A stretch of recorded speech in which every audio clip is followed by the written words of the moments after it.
This is the one and only Indabenkulu. Don't forget to like, comment, and share our videos. The most important thing is to subscribe. Subscribe to our channel. It will help the channel grow. Thank you. Ngiyayikhetha inkosi enkulu yasebuhleni baNazaretha UNyazi Lwezulu. Abaphathi bala ekhaya bathi inkonzo ayiqhubeke ikube umuntu wonke kuze kufike umfundisi. Nkosi ibusise nekuzwini. Usifanele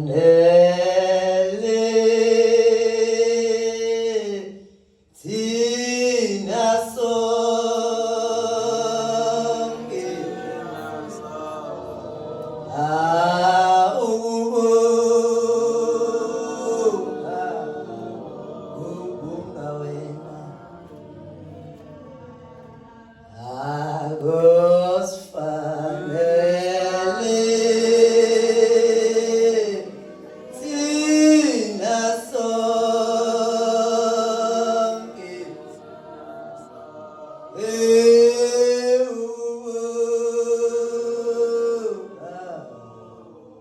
ukubuka wena ngibamba ngikhethe UNyazi Lwezulu. Amen. Cha, ningathuki iSabatha bafowethu. Finally nombani azibongele, ngiyacabanga ukuthi akekho umuntu angenakho angakubonga ngawo uNkulunkulu kwizinto ezinhlanu enzele zona. So ke ngiyacela bafowethu singahoqi, sihlale phansi sithule kokuningi uNkulunkulu asenzele wona, ngoba ukufakaza ngaye kusho kumdumisa nokuveza ubukhulu bakhe. Manje mangabe sesithula sesenza ngathi ishuthi akukho uNkulunkulu asenzele wona, shuthi siveza ukuthi konke akwenzayo thina sikubona. Okhulumayo umfana omncane wakaNdlovu le eMkhomazi sizelapha ngamatoho.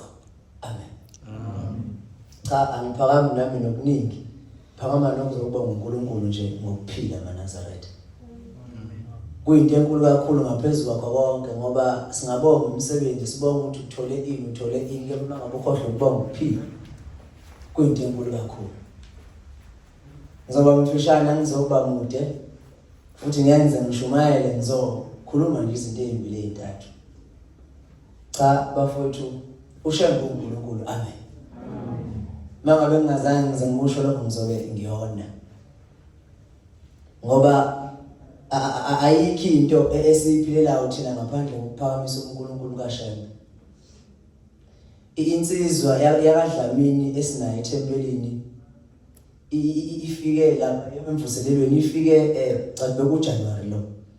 Ithemba ngabe ifike ngenalutho. Ngizama ukuphakamisa uNkulunkulu kaShembe kuphela eNazaretha, ukuveza ukuthi uShembe uNkulunkulu anganani, ngoba kunabantu lapha kade bengenayikole bathola izikole, khona abantu kade bengena NSFAS bathola NSFAS. Mungeke ukuphakama ukuthi Shembe ngiyabonga Nkosi ukuthi kade ngingena NSFAS ngawuthola. Ngiyabonga ukuthi bengingenafoni senginayo. Ngiyabonga Shembe ukuthi ungivusile. Akusho ukuthi uyazi ukuthi wathi umshumayeli uNgcobo esiyavuka ngenye imini wakhipha inkonzo wathi uyinika inhlansuthi. Sase sihoshoza sihlala phansi ngendlela esijwayele ukwenza ngayo. Wathi hawu nenza kanjena kana nifuna ukuphakama. Wathi ngilosi sicunukile, wathi sukuma nonke, shumelani nonke ngesikhathi esisodwa. Sasukuma sonke sasigijimela ko 15-20. Nombani wathi uShembe wenza ukuthi kwawusiphithiphithi. Wathi ngoba kufuneka ukuthi ungaphakama umbonge uNkulunkulu, ngoba uma ngabe umuntu ekwenzela into enhle ufanele ubonge ukuthi uzoqhubeka kwenzela into enhle. Mangabe ungazange uzubonga ukuthi uvukile, wazi manje kusasa uzofika mhlambe kuleyo lonje, mhlambe ngesifika. Naloko ngenzeka fanele sikukhumbule lokho eNazaretha ukuthi contact ukufa. Manje mangabe ungabonga ithuba osuku usalitholile upho uNkulunkulu ukuthi ukwazi ukuthi uphile, ubonga ithuba lokuthi ukwazi ukufika lapho, njengoba sibanga abaningi abantu ade befuna ukuza lapho abangabezayo. Abanye mhlambe basabile bathi kuthiwa kune-tracking nani, mina ngiyenze ngize enkonzweni wahlala endlini, kodwa wena wafika awufuni ukubonga uNkulunkulu. Shembe uNkulunkulu. Amen. Ngiyacela futhi sikhulume indaba kaShembe. Baningi abantu ade beye emhlanganweni kaJulayi, uNkulunkulu ufike wathini ubone imisebenzi emihle uNkulunkulu abenzele yona. Abantu baye ukuthula, ingilosi sizocunuka. Amen. Inkosi usenikuzweni.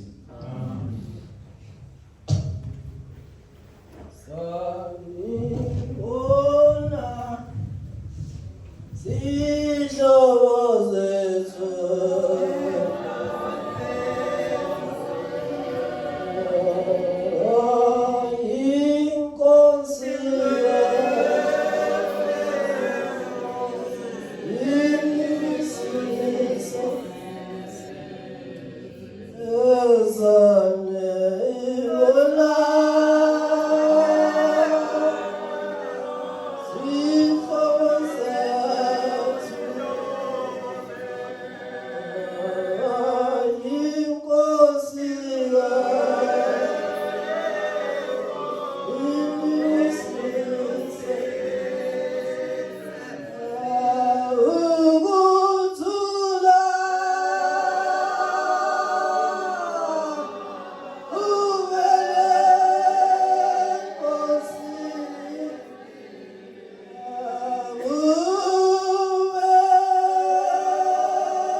Amakhosana azondile entabeni zaseBhulu.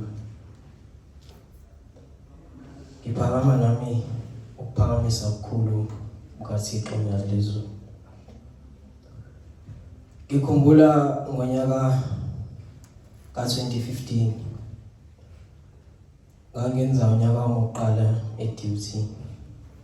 Ngithe uma ubhuti ukutheleze ethi kuzoba kulonjwe NaTeSA. Ngase ngikhumbula ubukhulu bukaShembe uNkulunkulu abasinzela kubona. Ilesa sikhongo sasifunda kuzo. Mina ngizokhuluma ngothando. Kuthina sisonke ukuthi libaluleke kangakanani. Ngiphinde futhi ngikhulume nobungozi bokungathandani samaNazaretha sisonke. Ngahlala kakhulu ngizama ukufunda, thina emakhaya siphuma kubahlwempu kakhulu. Kodwa ngokubona nokuhlakanipha ukuthi uma uphuma ekhaya ehlwempu kuyakube kuwe wena mfana noma nkosazana ukuthi uzimisele ufunde ukuze ushintshe kini. Sathi uma sifike entabeni zaseThekwini siphuma emakhaya sasingaphethe lutho. Abanye bayibe nenhlanhla ukuthi abazali babo bababekele izimali thina sasingenalutho. Kodwa ke kube kuwe isimo sakini asazi sinowake mina ngike ngigxile kakhulu encwadini zami hleze uNkulunkulu angikhumbule nami ngithole umfundaze. Ngoba akekho wazi usizi lakini ngaphezulu kwakho. Ngathi uma ngifika ngafunda ngirejistile nje kuphela ngaregister nase-res kodwa imali ngenayo. Kwathi makuphela isemester ngase ngibona ukuthi ayikho into engiyithola enisifase ngicitha. Ngase ngigoqa kuNaTeSA. Sase senza umthandazo. Kwakuzoya uJulayi ngase ngiya ebuhleni ngase nginikela kumshumayeli. Ngathi ngibona intuba ngathi wona ngumshumayeli angakithi ngizokwazi ukubeka kuyo Isihlabelelo. Ngase ngishona kini. Ngagoqa ngazibeka ngiyakhumbula ngangiphethe u10 rand. Ngafike ngathi Shembe nyazi Lwezulu. Ngizocela umfundaze nami njengezinye izingane. Ngifisa ukuthi lela lizwe lakithi nami ngibe umntwana eNazaretha oliqhakazile. Uma abantu mina ngiNazaretha mabezoba ngawubona umehluko phakathi kwengane eNazaretha nomuntu ongane oyiNazaretha bazosishemba kuphi. Ngase ngicela ngathi Shembe nami ngicela ukufunda ngiphumelele. Lo mshumayeli wangibuka awuthatha u10 rand embengeni obamba ngesandla. Wayesithandaza embengeni. Wathi Shembe nyazi Lwezulu uphume ezulwini uzoshintsha amakhaya, uzoshintsha impilo zabantu. Nabo abantwana abafuna ukuvusa imizi yabo. Wayesenginike isibusiso ngahamba. Ngathi uma ngifika ebusuku ngase sengilala. Kwabuya lesimo kade senzeka yimini. Ngazibona ngonikela ngathi menginikela. Ngiyalikhumbula uNyazi lalugqoke ijacket emnyama neshirt elimhlophe kwase sikuyilona oliphethe embenge. Ngathi manginikela ngabika usizo kade ngilibika emini laselenza the same thing laselithatha no10 rand laselubamba ngesandla. Lasi thina bo Shembe sikuzwile ukukhala kwakho. Sizibuzile ukuthi umsebenzi sasiphume naye emazulwini soyinika abantu besingayinika amaNazaretha. Yathi umfundazo uzothola inkosi ibusisa. Ngase ngiphapha.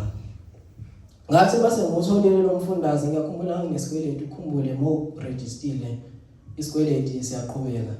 Ngase ngithola ibhasa ngase ngibafonela ukuthi nginesikweletu ngizokwenza basiqala usikhokhe leso sikweletu. Ngathi mase ngiyabheka 29000. Ngathi ayingeke ngikwazi ukukhokha. Ngase ngihamba ngiya eSRC ngase ngicela ingisize yathi nayo ngeke ikwazi ukungisiza. Ngase ngoprinta i-registration noma ukuthi la ukukhombisa khona ukuthi ukweleta kangakanani. Kwase iphepha laselivela zonke izifundo kumele ngizithole kodwa la kuthiwa due to you khona due to us kwase kuxikizela kungavela kwangacaca ukuthi kuthini. Ngase ngihambisa leyo registration letter base kuvela ukuthi kumele bakhokhe u72000 kodwa lo 29000 awuzangivele bona base beyikhokhela yonke. Engikushoyo ngathi mase ngikhumbula ngathi kumele ngobonga ngahamba ngayobonga. ngafike ngabonga ehleni kwaku 50 rand ngabonga ukuthi umfundaze ngutholile ngabuya ngeze esontweni laphinde wasifika inkosi yathi la peso 10 rand o 5 rand laba besiliva laba aba brown ngaphakathi la selingikhombisa bona la sethi uyayibona yini ngasi baba wathi labe baningi kakhulu wasethi imali ezokunika yona lasi uyiphathe kahle uzokwazi ukuthi wenze yonke into oyifisayo empilweni yakho ngase ngidideka ngase ngithi baba ilabo 5 rand ngangibona ngena amaNazaretha kubona wathi konke nini isibusiso sakulelizwe ngisazi wathi lize lingahlupheki eNazaretha ukhona ngase ngiphaphama leyo basara ngizange ngidle ngedoma Nazaretha ngakhumbula wabona ekhadi ngayenza amakhadi awu2 esikoleni ngathi ikhadi lizohlala eofisini leNaTeSA uma kukhona ingane elambile ifike ihambe yoswayiphuko lifihle uthande ngifuna ukusho ukuthi ngangazi ukuthi lento ngangizosiza ubani ngoba uShembe UNyazi Lwezulu wangisiza ngase ngikhumbula ukuthi eNazaretha leNaTeSA la ezoba khona la ungalingi kulambeni Nazaretha ngikhona uma kukhona ingane elambile kumele umuntu uzumbuze uma udla wena umfowenu engadli isibuzo ukuthi kusasa ngizowenzakalani kuwena uhambe nidle nonke ayile ukuthi nidle nonke ngiyakhumbula ngaze ngenza ngahamba ngoswiper ngalelo khadi ngase ngicela ukuthi kube nomhlangano erese sasihlala kuyona kulo mhlangano loyo kwaba ukuthi wonke umuntu afike notho analo ngoba ngangibone ingane eNazaretha yocela umuntu ongabona wayesesiyathi lo muntu hawu namaNazaretha kanawo yacela kithi sizoze siphume socela ngaphandle kwabanye abantu sikhona singasizana somuntu asokwenzelana yini uShembe azosenzela yona singaziphakamisa eNazaretha sisaba ukuba sibe phansi uShembe uzosiphakamisa amen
ngikhetha uLwezulu lokho bheke inkosana yamaphumulo ezweni laseMaqadini usukuma nokuzobabaza uShembe kule minyaka edlule sesashona ukukhula ekhaya ngoku 2020 mangiphosisa ngiyikhathelize COVID level 3 kanje kuthe ekuhambeni kwakhe sangihamba kahle nje kwakuhle makhamba isikhathi ushaya ikhathi zeyikhukhula ngo-2022 ngaphambi kokuthi kufike ikhukhula nje afike kumfowethu ebusuku nje ulele bese eyafika athi hawu aphelele mntana nqabe bese athi ngigcolile hambani untshela ubaba wakho ukuthi akathathe imbuzi ayihambise UNyazi lungikeza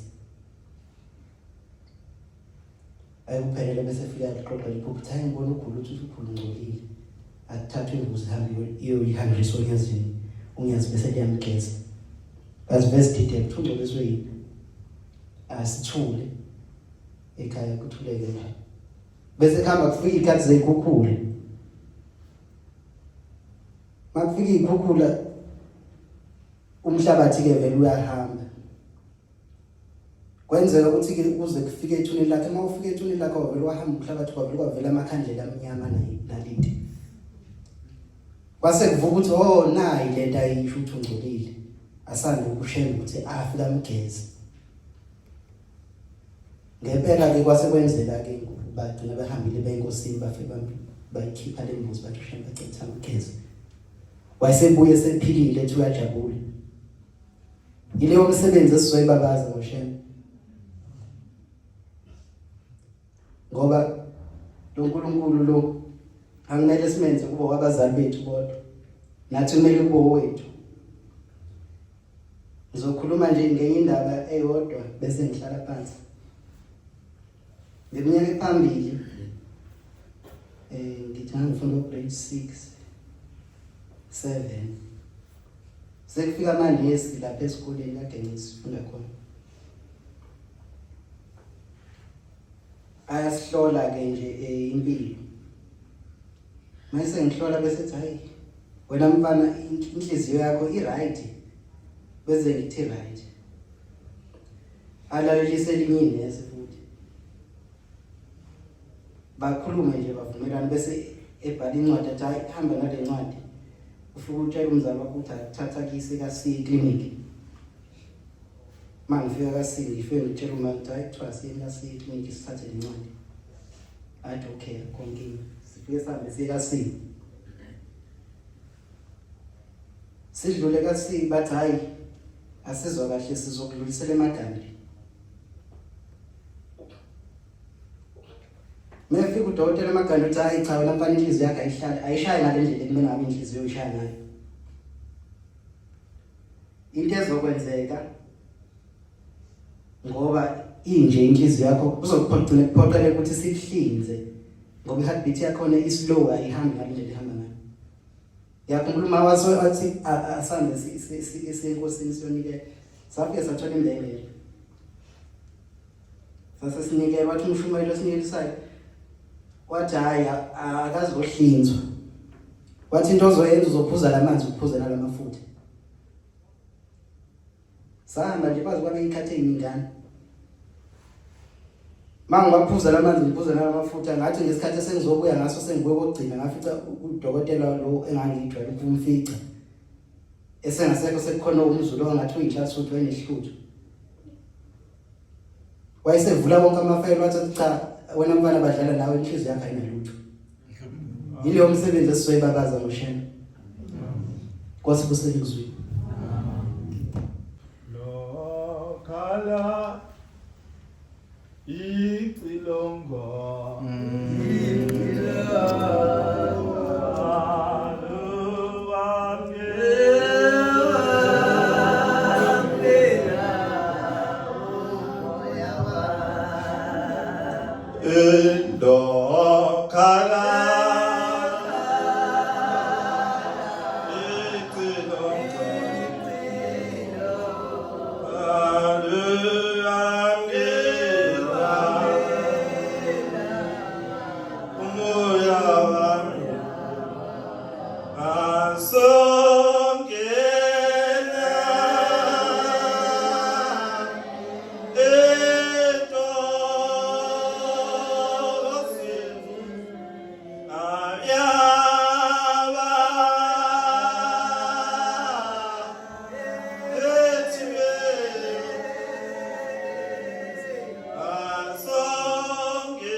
ayingiphethe inkosi kabanci. Nami ngingumntwana omncane. Ngithi angisuku ngizibongele.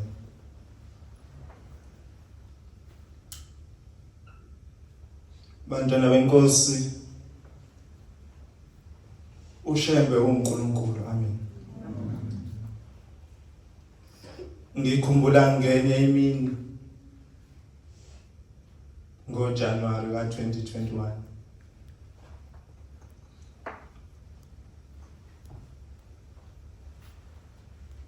ilapho engabona khona ubukhulu bukaNkulunkulu nanokubaluleka makuthiwa ekhaya kubaluleke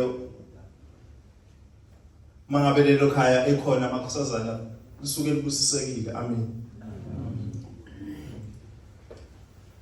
Ngangilele ngathi mangilele ngizibona ngisesibonakalisweni ngilale nje izulu lalikahle kwakungekho nokukhombisa ukuthi lingashintshi. Uma ngabe ngilele ngibone ngathi ngisenkonzweni ngiyahamba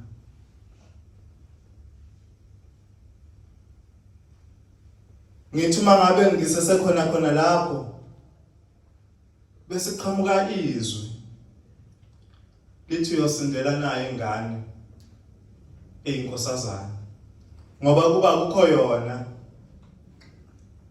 ubungeke uzusinde. Ngathi ngisalalele khona lapho ngezwe kuba khona into engishayayo kanti lento engishayayo izulu. Langishaya ngayophoseka phansi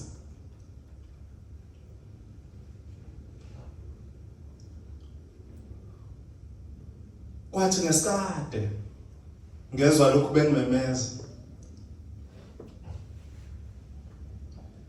bethi khetha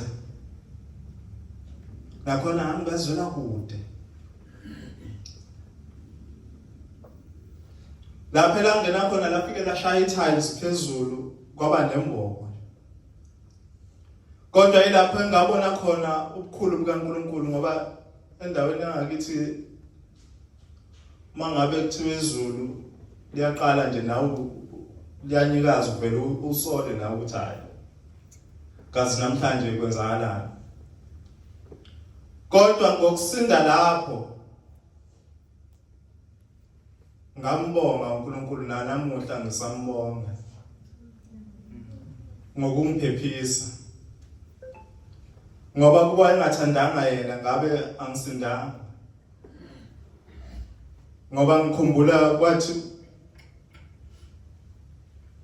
ngomunye unyaka ngo-2013 lathi lifikile lashaya ezinye ingane zawamaseko okwakumshumayeli wethu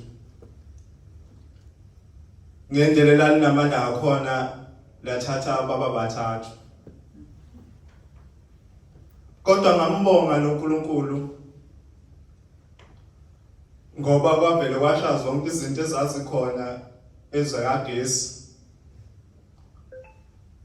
futhi kwaba yimina obaneshwa lokuthinteka kodwa wakwazi ukungiphephisa uNkulunkulu. Ngiyabonga namuhla ngisakubonga lokho. Ushembe uNkulunkulu. Amen.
ngiyakhetha inkosi yaseNazaretha.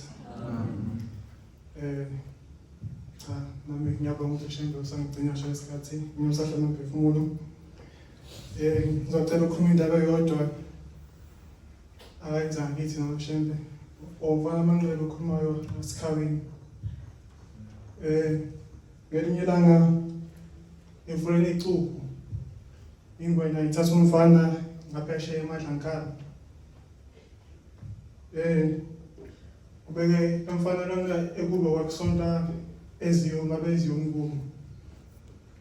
Ubeka sekubiza inkonzo yeziyoni kuzothandazwa la emfuleni kuba ingwenya ikhiphe nomfana emdleni.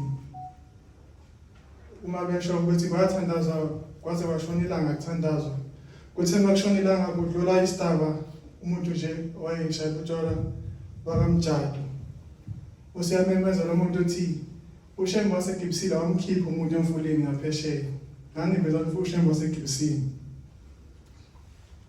Bemzibe lo muntu lo. Kodwa lokho ephindile into eyodwa. Kuthe egcineni nawo zaze zimlalele iziyoni. Aze ngimemeza ukuthi uShembe waseGibsile asicela ukukhiphela umuntu la emfuleni. Kuthe bahamba isikhathi ngihambeni kwengwenya yabonakala iphuma emfuleni. Kodwa ke yena ngebhadi lakhe akazange esinde. Kodwa ke umndeni wakwazi ukuthola ithambo lakhe. Kuthe kusenjalo abantu basebesaba ukusondela lapha engwenyeni ngoba yayingumdedelini. Kube sekusondela inkosi kaDube uMagemegeme. Besondela wasekhaba ngomkhonto lengwenya lena. Base abantu bethatha izithombe zaleso simo esasilapho. Base bethatha isithombe wasekuvela nenkosi ilanga eduze kwenkosi kaDube. Amen. Ilokhu kuphela benginakho inkosi yaseNingizimu.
Ngiyayikhetha inkosi yasebuhleni bakaNazaretha.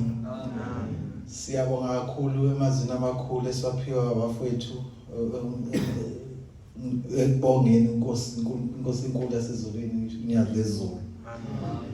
Sizovala umthandazo weSabatha ngesihlabelelo sama-36.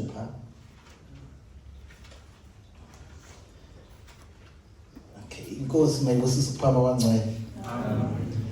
So, ngofa ngingena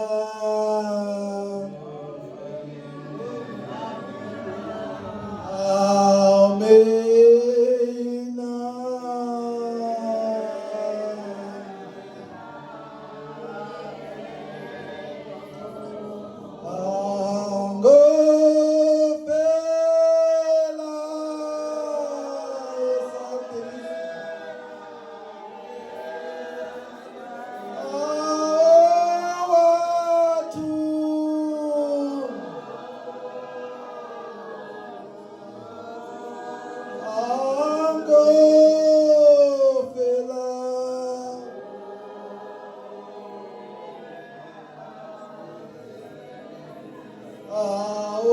watu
Asibongeni.